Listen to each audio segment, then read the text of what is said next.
요셉도 다윗의 집 족속이므로 갈릴리 나사렛 동네에서 유대를 향하여 베들레헴이라 하는 다윗의 동네로 그 약혼한 마리아와 함께 포족하러 올라가니 마리아가 이미 잉태하였더라.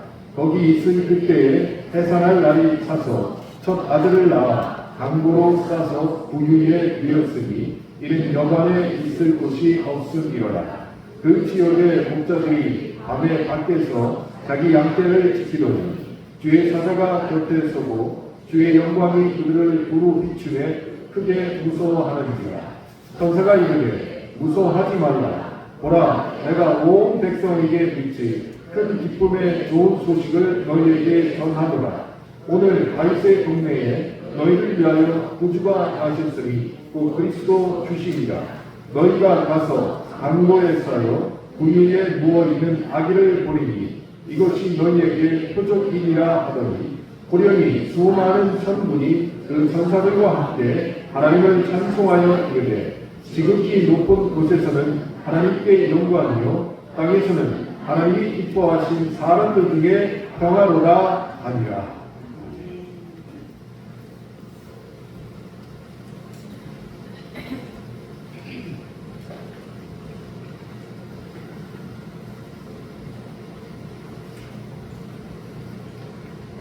우리가 알고 믿는 바 그대로 오늘 아기 예수가 베들레헴에서 나셨다는 기사가 누가복음 2장에 기록되어 있습니다. 요셉과 마리아가 베들레헴에 왔습니다. 그리고 그곳에 있는 여관들이 손님들로 가득 차서 방이 없었다고 복음서는 우리에게 전하고 있습니다. 그런데 이런 생각이 들었습니다. 도대체 그 여관은 어떤 모습이었을까? 라는 생각이 들었습니다. 대전에 있는 고급 호텔 같은 것은 진짜 아닐 테고, 그러면 우리가 아는 정말 그런 여관일까? 라는 생각을 하게 되었습니다. 그런데 그 당시 베들레헴 상황을 고려하면 여관이라고 번역된 이 단어가 제 마음에는 영 거슬렸습니다. 지리적으로 한번 생각을 해보면 베들레헴은 무척 작은 동네입니다. 어느 정도로 작냐면 옥계동과 석교동 사이에 끼어있는 호동이라는 동네와 더 같아요. 호동, 호랑이가 나오는 동네라는 뜻이죠.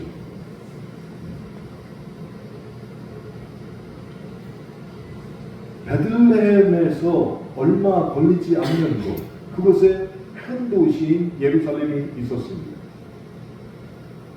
그러니까 이 베들레헴은 영업할 여관이 없는 동네였어요.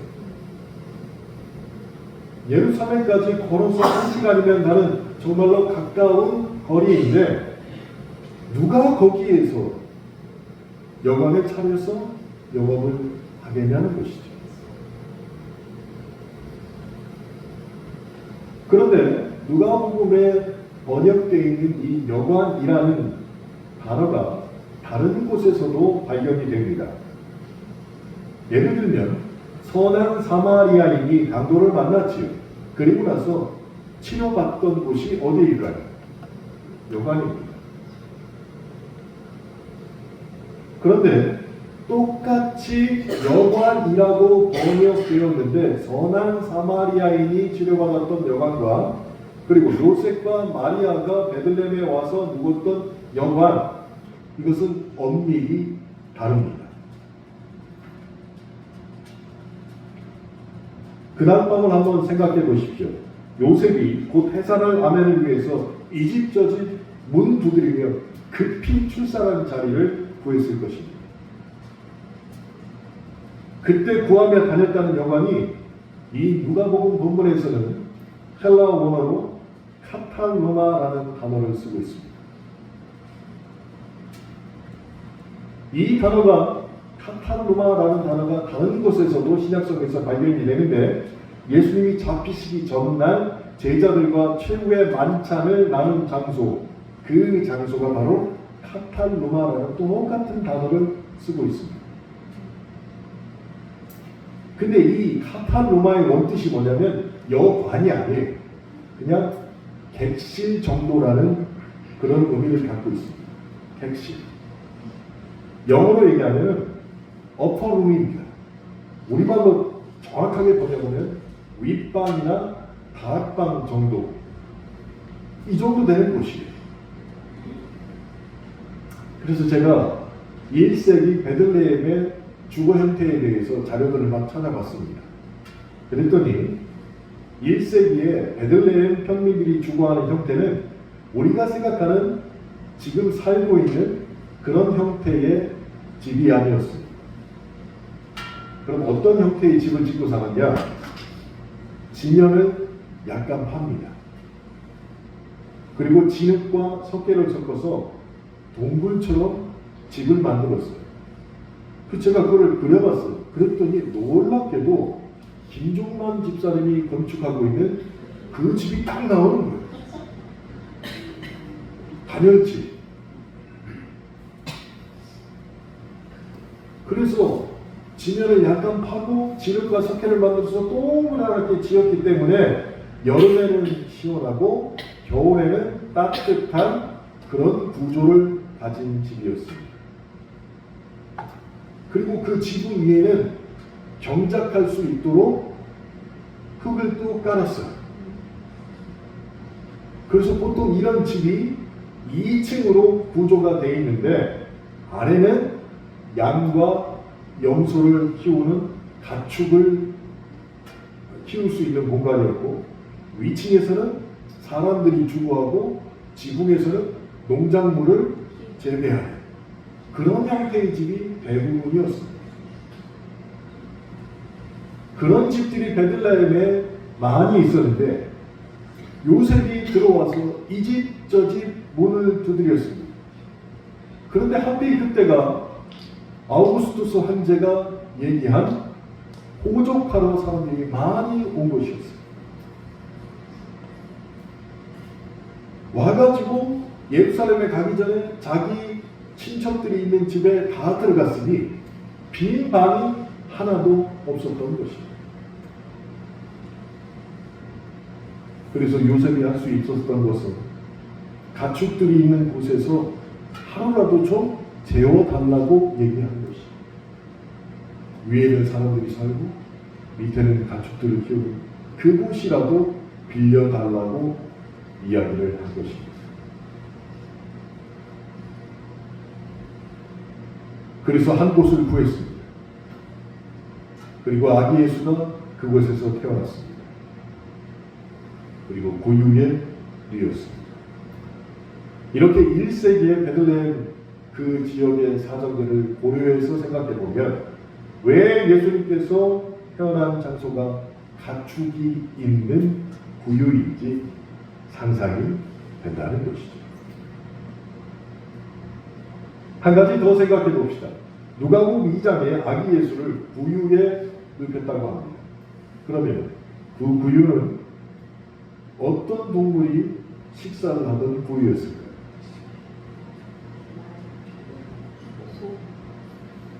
성탄 예배에 오면은 이렇게 아주 심오한 얘기까지 다 들으십니다.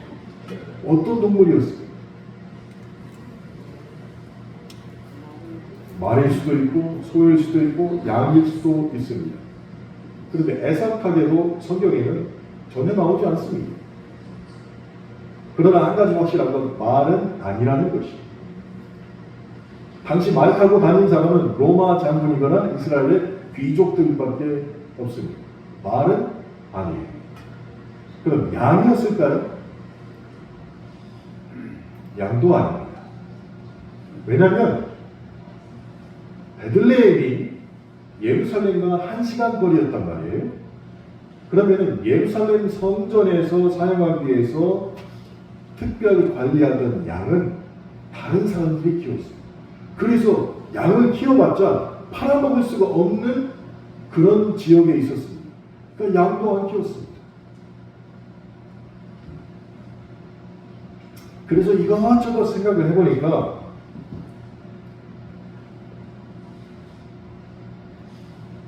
베들레헴 근처에 예루살렘이 있었다? 가장 많이 키웠던 양도 키우지는 못한다? 양을 키우던 사람들은 그 당시에 성전에서 고용을 했지만 여전히 그 사람들은 혐오 직업 종사자로 여겼습니다. 왜냐하면 양을 키우느라 성전에 올 수가 없기 때문에 자기들을 위해서 양을 키우는데 성전을 오지 못해서 예배를 못 드리니까 혐오 직업 종사자이고 너희는 구원받을 수 없다라고 생각할 정도였어요. 그러니까 아무리 생각해봐도 양도 아니고 말도 아니고 그런 무엇이냐? 소 아니면 낙이었을 것이다. 이런 생각이었어요. 소 아니면 낙이다. 그래서 성경을 또 막 찾아봤습니다. 소와 나귀가 예루살렘에서 예수님이 태어날 때 혹시 언급된 부분이 있나 쭉 찾아봤어요. 이사야 1장 3절에 이런 내용이 있습니다.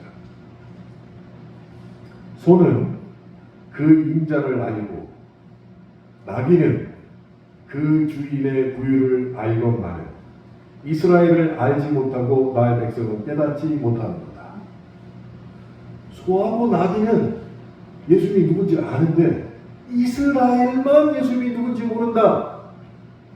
이것이 이사야 1장 3절에 기록되어 있는 거예요. 그렇다면 말은 아닐 테고 양도 아닐 테고 소 아니면 낙이다. 혹시 여기 소띠 있으세요? 소띠. 소띠가 한 명밖에 없어요? 2명. 저런 소 아니면 낙이다. 이런 생각이에요. 근데 이 소와 나귀를 그럼 어떻게 지금까지 2000년이 넘은 시대에 소 아니면 낙인데 이걸 어떻게 해석을 했을까? 그래서 또 교부들이 이것에 대해서 뭐라고 했는가를 자료를 또 막 뒤져봤습니다.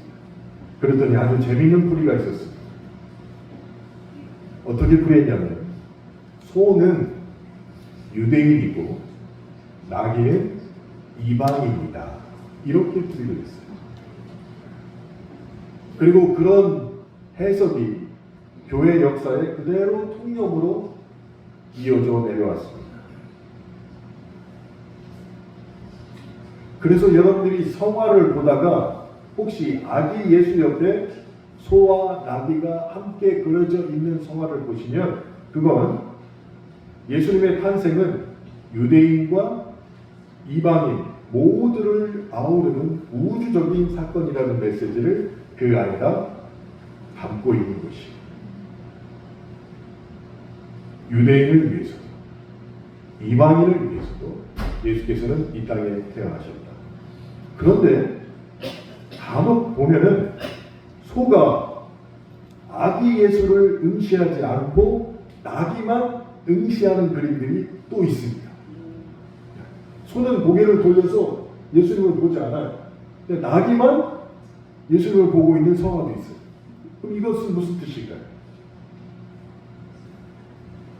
그런 그림 속에 있는 소와 나귀는 즉 소인 유대인은 메시아 탄생을 무시했다는 것을 그려놓은 것입니다. 예수님께서 우주적인 사건을 통해서 이 땅에 오셨는데 정작 하나님의 백성인 이스라엘 사람들은 예수의 탄생을 무시하고 있는 거예요. 그리고 그들이 그렇게 저주했던 이방 사람들은 주님을 바라보고 있는 것이죠.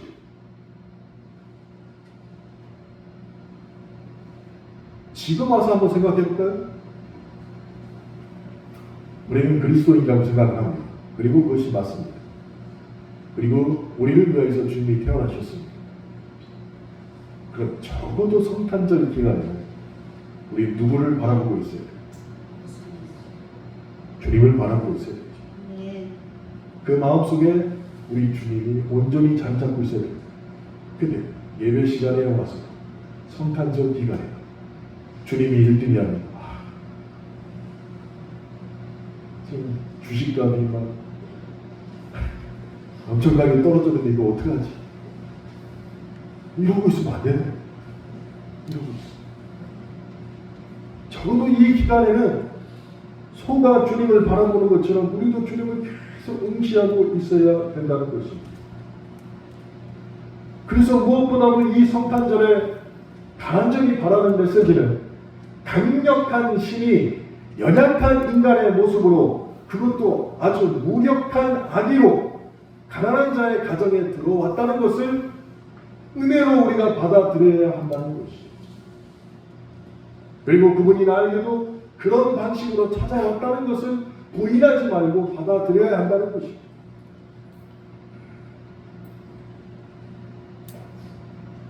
왜 이것이 우리에게 은혜이냐면, 나 자신이 유대인인 소처럼 그 사실을 모르고 외면하더라도 주님은 여전히 이 땅에 오셨다는 것이죠. 내가 인정하지 않더라도 주님은 이 땅에 오셨으니 모든 사람에게 기쁜 소식을 주시기 위해서 이 땅에 오셨다는 것입니다. 그렇게 주님이 이 땅에 오셨을 때 양떼를 돌보던 목자들이 천사가 나타나서 그리스도 탄생이 온 백성에게 미칠 큰 기쁨의 좋은 소식이라고 선포를 했던 것입니다. 그 복음을 우리는 지금 받아들이고 있는 것입니다.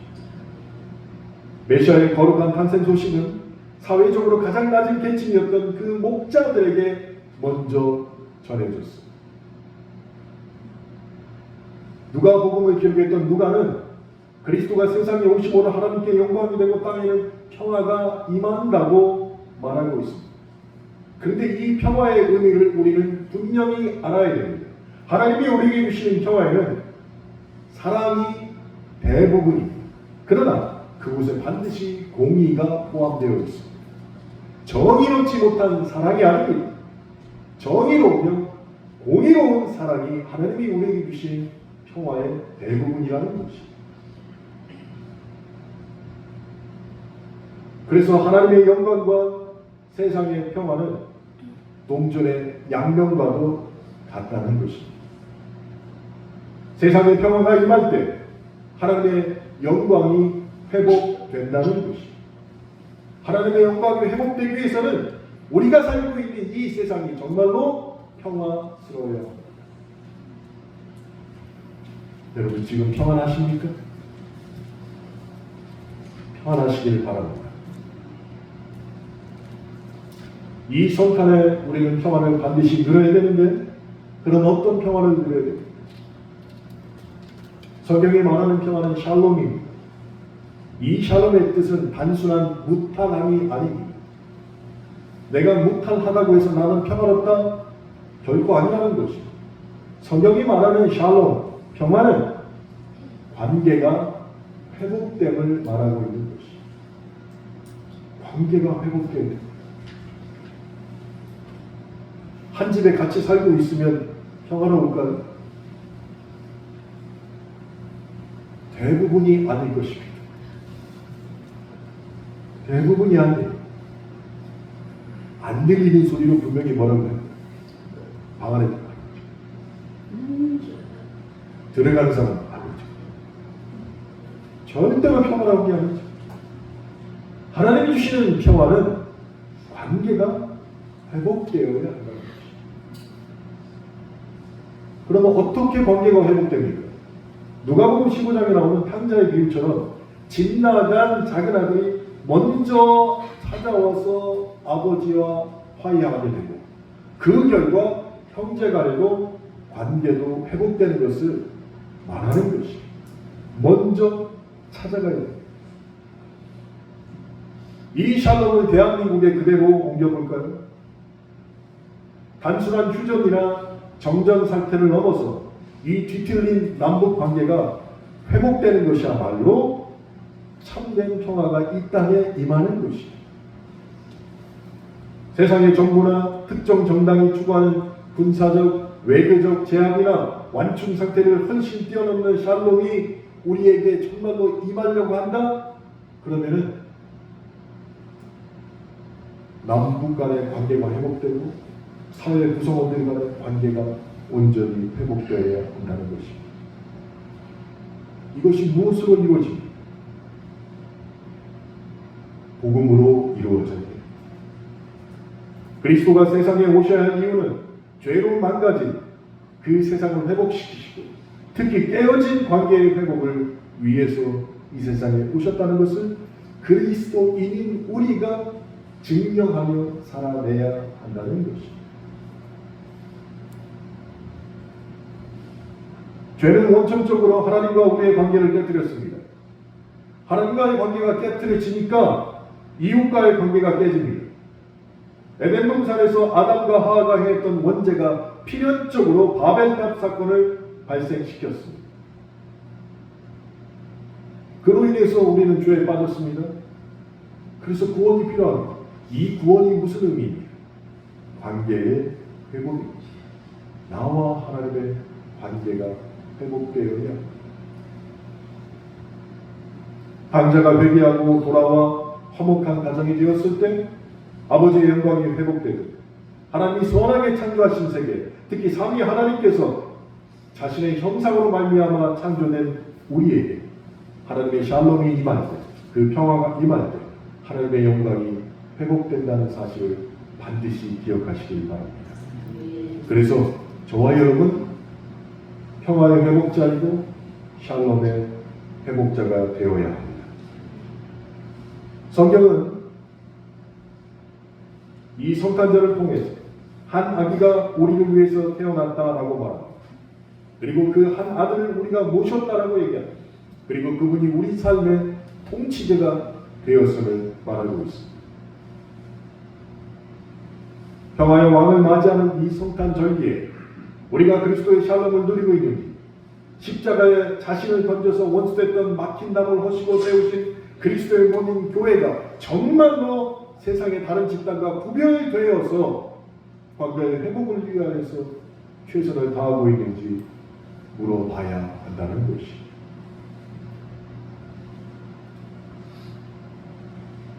사랑하는 성도 여러분, 예수님의 탄생을 미리 선포한 이사야의 삶을 한번 생각해 보십시오. 이사야는 BC 700년에 유다에서 활동했던 선지자입니다. 그리고 이사야는 마치 구약의 복음서라고 불릴 정도로 주님에 대해서 자세히 다루고 있습니다. 근데 어떻게 다뤘습니까? 하나님의 아들 예수님께서 이 땅에 오실 것과 그리고 어떻게 무슨 사역을 또 어떻게 그 죽음을 맞이하실 것인지를 자세히 전하고 있습니다. 그것을 통해서 하나님은 말씀하십니다. 예수 그리스도께서 이 땅에 오시기 전에 이 세상은 공평과 의의가 없고 어둡고 캄캄했다. 세상을 분명하게 정리하셨습니다. 그랬더니 사람들은 길을 못 찾고 헤매는 자 같았고 죽은 자 같았다라고 말씀하십니다. 부르짖고 슬피 울고 있었다고, 그러나 구원은 없다라고 말씀하셨습니다. 그렇게 하나님께서 이 세상을 바라보시며 하나님의 일을 위해서 일어서는 사람이 아무도 없음을 확인하셨다는 것이죠. 그래서 결국 하나님께서 친히 구원을 베푸셨습니다. 하나님의 외아들 예수님을 이스라엘을 대신하여 우리에게 보내셨습니다. 하나님의 영광 말씀이 하나님을 믿는 자에게 정말로 세상 끝날까지 함께 하신다는 영원하신 그 말씀을 우리에게 증표로 보이셨습니다. 그래서 에베소서 6장 12절에 이렇게 얘기합니다. 우리의 씨름은 혈과 육에 대한 것이 아니요 정사와 권세와 이 어둠의 세상 주관자들과 하늘에 있는 악의 영들에게 대함이다 라고 말씀을 하셨습니다. 여러분, 우리가 행하는 복음 전파는 사회적으로 저 사람을 구원해야지 그런 마음에서 행하는 것이 아닙니다.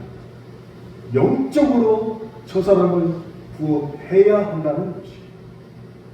사람의 외관을 보고서 저 사람은 구원받을 사람, 저 사람은 구원받지 못할 사람이 아니에요. 그 영을 보고 해야 된다는 것입니다.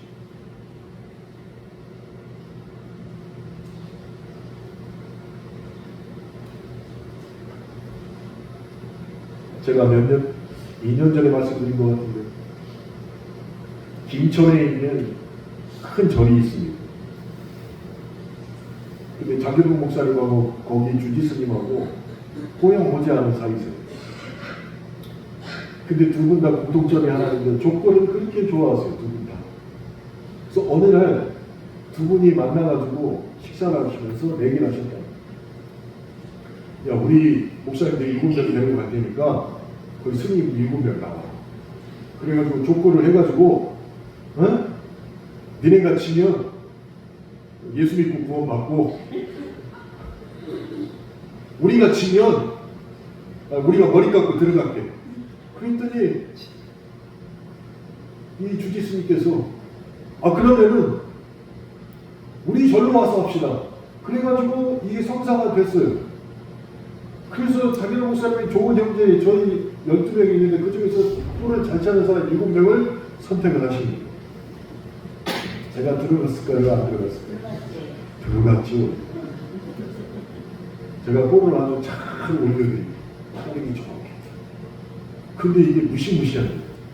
우리가 치면 나는 머리 깎고 가족과 헤어져서 스님이 돼야 돼요. 근데 거기도 무시무시한 일이에요. 거기도 치면 머리를 길러서 신학교에 들어와야 돼요. 세상을 어떻게 보는 관점을 바꿔야 되는 상황 김전에 갔습니다. 족구장이 그럴싸하게 되어 있는데 아무리 봐도 저쪽이 조금 올라가 있는 거죠. 그래서 우리가 저쪽 하겠다 아니라는 거예요. 자기네가 저쪽 하기 때문에. 아니 사람을 불러놓고 여기서 했으면은 처음에 부터 선정권을 우리한테 줘야지. 처음부터 이게 종교 간의 대립이라 양보라는 게 없어요. 그래서 결국 5판 3승으로 경기가 시작되었습니다. 어떻게 되었을까? 어떻게 되었을까? 제가 아직도 여기서 설교하고 있는 걸 보면 우리가 이겼지. 우리가 이겼어. 그분들이 그렇다고 진짜 신학교 갔을까요? 안 갔죠. 안 갔는데 한 분이 신학교에 가셨어요. 난 그분 보고 나 사실은 깜짝 놀란 게 뭐였냐면 그냥 웃자고 하는 얘기였을 테지요. 근데 그분이 정말 좋기 때문에 그것을 놓고서 자기가 모신 그 대웅전에 들어가서 기도를 열심히 했다. 반드시 이기게 해달라고. 만약에 지면 내가 이것을 버리고 난 약속할 걸 지켜야 돼. 근데 졌어요. 3대1. 그분이 한국 칠레신학대학교 지금 신학과 연기합니다.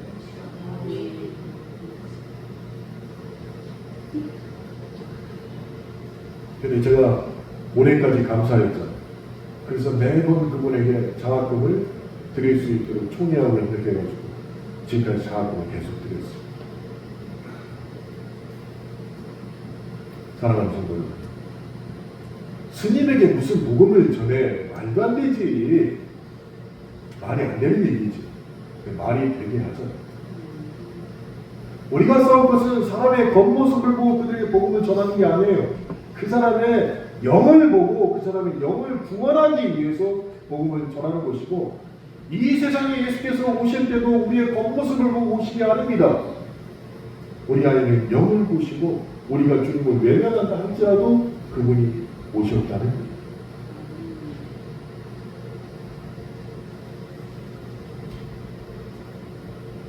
우리의 학문과 세상 경험이 하나님의 나라를 위해서 온전히 사용되기 위해서는 사람의 겉모습이 아니라 그 안에 계신 하나님의 영을 바라볼 줄 알아야 합니다. 그래서 우리가 받은 은사와 경험을 섞이는 것은 주님 앞에 게으른 일이고 악한 일이 된다는 것이죠. 그러므로 우리는 하나님의 나라 복음 전파를 위해서 지역적 책임과 함께 사회적 책임, 그보다 더 뛰어난 사람의 영을 건져내는 일에 최선을 다해야 합니다. 그래서 우리가 거주하고 있는 이 지역을 생각할 때 지역적 전파라는 시줄도 잡고 있어야 돼요. 그리고 사람의 영을 생각하는 말줄도 잡고 있어야 돼요. 이것을 잘 엮어야 됩니다.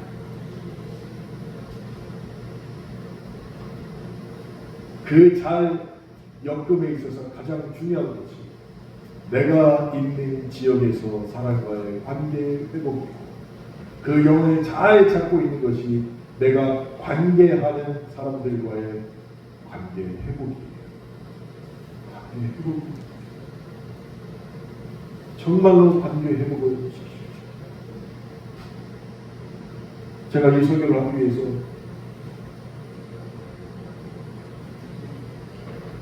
어제 저녁에 저희 집사람이 막 이렇게 엽서를 쓰고 있어요. 여러 사람에게 엽서를 지금 막 쓰고 있어요. 그 전에는 뭐 또 엽서를 써 하고 들어갔어요. 근데 오늘 이 설교를 관계 회복을 해야 된다. 가가지고 또 엽서 쓰네. 굉장히 부드러운 목소리. 또 엽서 쓰네. 얼마나 고생해. 누구한테 쓰는 거야? 그랬더니 나를 이렇게 쳐다봐. 이렇게 쳐다봐. 왜 그랬을까요? 평상시에 무슨 또 엽서를 써. 지금은 또 엽서를 쓰네. 이상한 거예요. 이상하더라도 관계 회복이 되려면 어떻게 해야 돼? 자, 옆 사람 쳐다보면서 참 잘생기셨습니다. 한번 해보세요.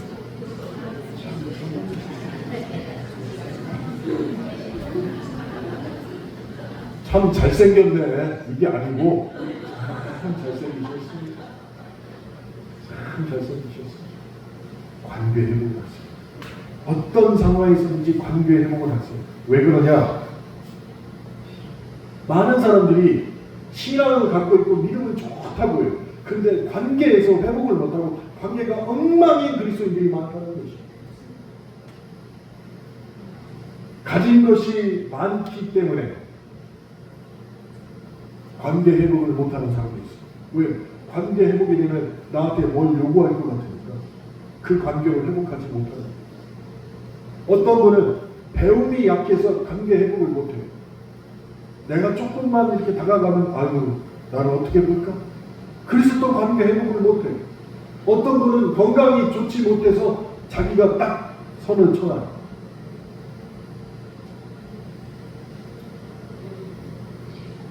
그런데 그 모든 것이 한 줌의 가루와 몇 방울의 기름밖에 없어서 내가 어쩔까 하는 그 마음으로 나는 여기서 더 나가면 안 되겠지. 내가 더 나가면 오버하는 거겠지. 그래서 머뭇거리고 있다는 것이. 그런데 기억하십시오. 성경에 등장하는 사르밧과거나 가나의 혼인잔치, 이 기적의 공통점이 무엇입니까? 예수님이 등장하신 것이. 엘리야를 통해서 하나님이 등장하셨고 가나 혼인잔치에서는 예수님이 등장하셨습니다. 언제 등장하셨습니까? 완전히 통이 비었을 때, 완전히 기름병이 바닥났을 때 그 순간 하나님이 일하셨다는 것입니다. 그러니까 내가 아무리 비참해질지라도 그래 내가 이렇게 비참할 때 나를 도우실 분은 하나님밖에 없지. 하나님이 이 땅에 오셔서 제일 먼저 하신 게 관계 회복이었지. 그래 내가 먼저 해보자 하고 사람에게 달려가서 관계를 회복하면 그때가 하나님이 일하실 때라는 것입니다. 그 빈 마음에 주님의 마음이 임하신다는 것입니다.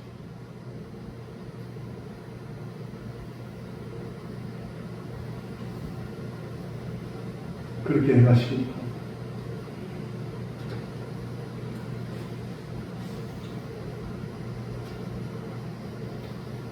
제가 쫓기를 참 좋아한다고 말씀드렸죠. 근데 제가 쫓기는 사는 집에서 사는 집에서 연락이 왔어요. 목사님 좋은 조끼가 돌아왔다고. 그래서 제가 또 가봤어요. 왜냐면 나한테 아직 안 쓴 포인트가 4만 점이 있어요. 이 포인트를 쓰면 돈 안 내고도 살 수 있어요. 그래서 갔어요. 어떤 조끼가 새로 나왔나 했더니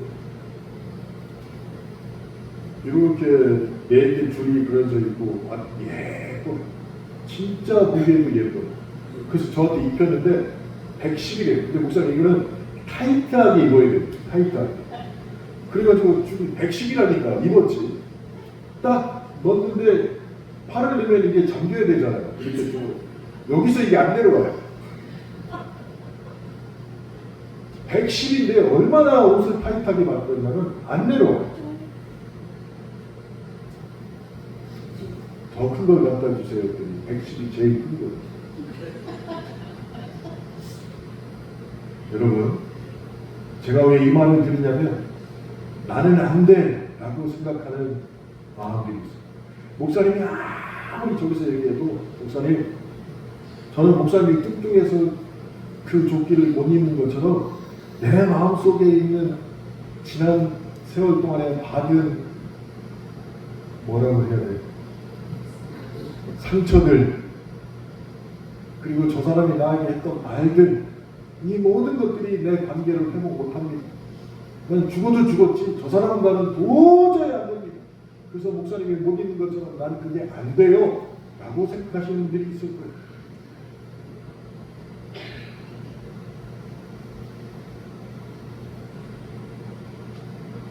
이해합니다. 저도 그렇습니다. 그런 분들이 있어요. 그래서 저도 이 설교를 하기 전에 그분들을 놓고서 기도 많이 했어요. 하나님 어떻게 해야 될까요? 설교한 대로 살아야 되는데 그 사람을 생각하면 내 마음이 먼저 가서 회복하자고 말을 못하겠어요. 혹시라도 그 사람이 먼저 나한테 찾아와서 미안합니다 하면 용서해 줄 수 있는 마음은 있는데 내가 먼저 전화해서 저 사람에게 먼저 찾아가서 관계를 회복하자 말하기는 정말로 죽기보다 싫습니다. 근데 나는 설교를 해야 됩니다. 이거 어떻게 해야 됩니까? 어떻게 해야 됩니까?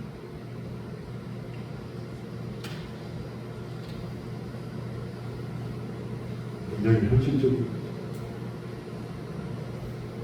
그래서 참 몸부림 많이 쳤습니다. 이 성탄 예배, 이 설교를 주죠. 하나님이 한 가지 생각을 주셨습니다.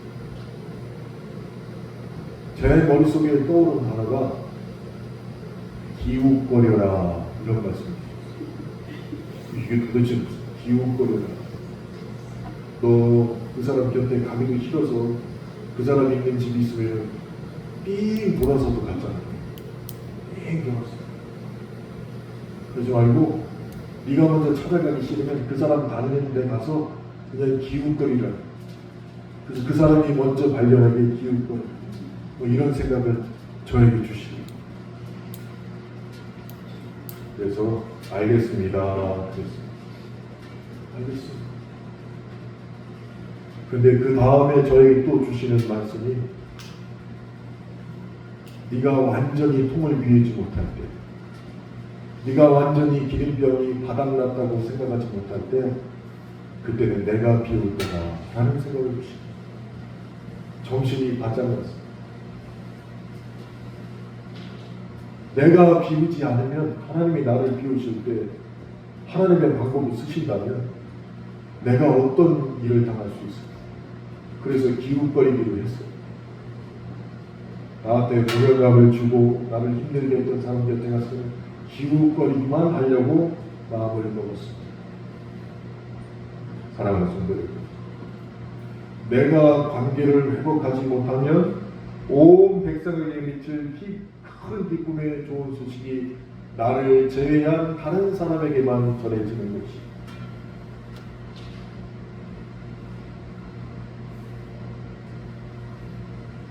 이 성탄절 모든 것이 회복되는 기적이 나타나기를 원한다면 내 마음은 죽어도 안 되는 그 사람을 놓고서 기도해 보세요.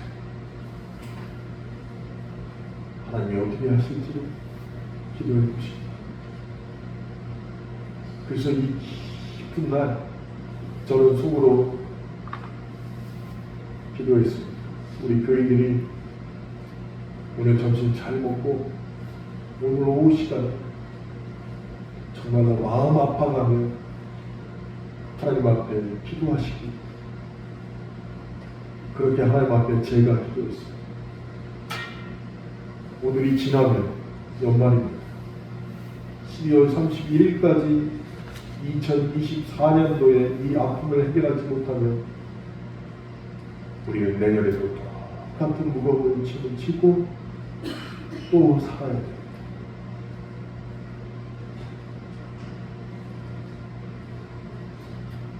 내가 소원하게 한 사람에게 가서 먼저 관계를 회복하시고 나를 소원하게 한 사람에게 저처럼 찾아갈 연대가 없으니 이웃거림이나 해보시기 주님의 이름으로 축원합니다.